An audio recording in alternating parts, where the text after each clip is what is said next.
In today's video, I am going to teach you how to set up usage-based billing in Stripe. Start by making sure you are already signed into your Stripe dashboard and using the correct Stripe account.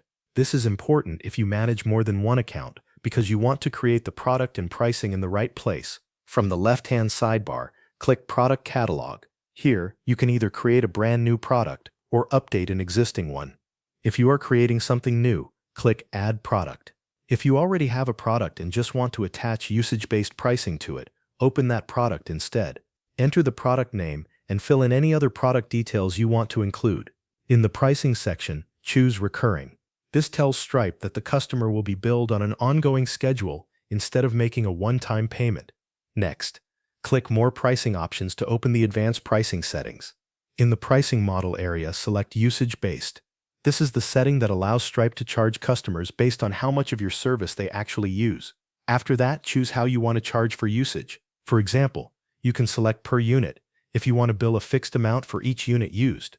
Then enter the price per unit and choose the currency you want to use for that price.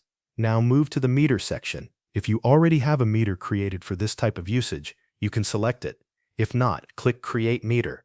Enter a name for the meter. Then configure the available usage aggregation settings based on how you want Stripe to calculate the customer usage over time. Once that is done, create the meter and then select it for your usage-based price. Next, choose the billing period. For example, you might set it to monthly if you want usage to be billed once per month. Before saving anything, review all of the setup details carefully.